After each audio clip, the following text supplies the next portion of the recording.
যে আমি এখন আছি পটুয়াখালীর একটি কোয়েল ফার্মে। সেই কোয়েল ফার্মের মালিক হচ্ছেন নাহিদ। সেই নাহিদের সাথে আমরা কথা বলবো এখানে। তবে কথা বলার আগে আমি বলে দিই যে এখানে শুধু কোয়েল পাখি নয়, পাশাপাশি কিন্তু কলকাটেল, লাভবার্ড এবং অন্যান্য যে বিদেশি পাখিগুলো রয়েছে সেসব পাখিরও কিন্তু এখানে প্রজনন করা হয়। এবং পাশাপাশি এখানকার এইখানে কিন্তু কোয়েল পাখির ডিম এবং যে মাংসের জন্য যে কোয়েল পাখি সেগুলো কিন্তু এখানে বিক্রি করা হয়।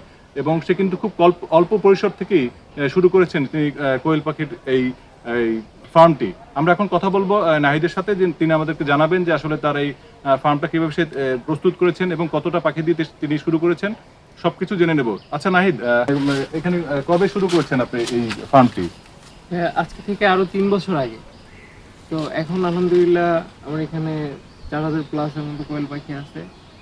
আলহামদুলিল্লাহ মোটামুটি ভালো একটা বিজনেস। আসলে যারা এটা করতে আগ্রহী তাদের জন্য এটাই বলার আছে যে ভাই আপনারা অল্প পরিসরে শুরু করেন। যদি মনে করেন যে আপনাকে দ্বারা এটা সম্ভব, সেক্ষেত্রে আপনি আস্তে আস্তে আরো ইনভেস্ট বাড়াইতে পারেন।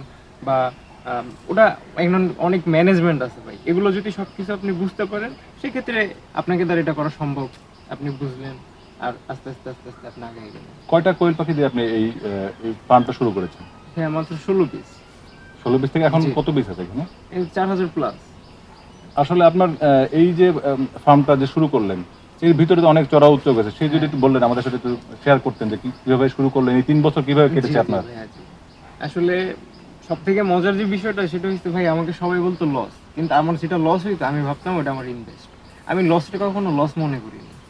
এই কারণে মানে মোটামুটি আপনার অনেক কিছু বিষয় আছে ভাই। এখান থেকে আপনি চাইলেই 1 মাস পরে আপনি ইনভেস্ট পাবেন না, ইনকাম করতে পারবেন না। এটার পিছনে আপনার লাইগে থাকতে হবে। সব থেকে ভালো হয় যে 2 থেকে 2.5 বছর যদি আপনি সময় দিতে পারেন, এরপর থেকে আস্তে আস্তে এটার দ্বারা আপনি ভালো একটা টাকা ইনকাম করতে পারবেন। কিন্তু আপনি খুব শীঘ্রই যদি আপনি চান যে ফার্ম থেকে টাকা ইনকাম করবেন, না ভাই, আপনার জন্য এটা না। কি পরিমাণ ডিম এবং আসে এখানে আপনাদের কাছ থেকে, এবং প্রতি বছর এই ডিম থেকে কি আপনি বাচ্চা করেন কিনা? হ্যাঁ হ্যাঁ, এই ডিম বাচ্চা অ্যাভেলেবেল, এগুলো আমার কাছে যাদের প্রয়োজন হবে আমি দিতে পারবো, কোনো অসুবিধা নেই। প্রতিদিন কত পরিমাণ ডিম এখান থেকে আপনি সংগ্রহ করেন? আলহামদুলিল্লাহ ভাই, এখন 3400-3500 ডিমের মতো সংগ্রহ হয়। আচ্ছা, এখন আপনাদের আসলে এই ফার্ম যদি কেউ করতে চায় সেই ক্ষেত্রে আপনি কি বলবেন? এই ফার্মটা যদি কেউ করতে চায় তার জন্য এটাই বলতে চাই যে আসলে ভাই আপনারা আসেন, যদি ভালো আপনারা মনে করেন সেক্ষেত্রে আপনারা দেখবেন, আর বিস্তারিত আপনাদের যা প্রয়োজন এই বিষয় নিয়ে যোগাযোগ করবেন, আমি আপনাদের সব বিষয়ে হেল্প করবো। এবং ওই যে যেসব বিদেশি পাখি রয়েছে, জি কর্কেটেল, তারপর হচ্ছে লাভবার্ড জি এবং হচ্ছে যে বাজরিকা যেগুলো রয়েছে, সেই পাখির বিষয়ে আসলে আপনি একটু বলবেন যে কিরকম ভাবে এগুলো করছেন, কিভাবে প্রজনন করছেন এগুলো? ভাইয়া, ওটা খুবই সহজ।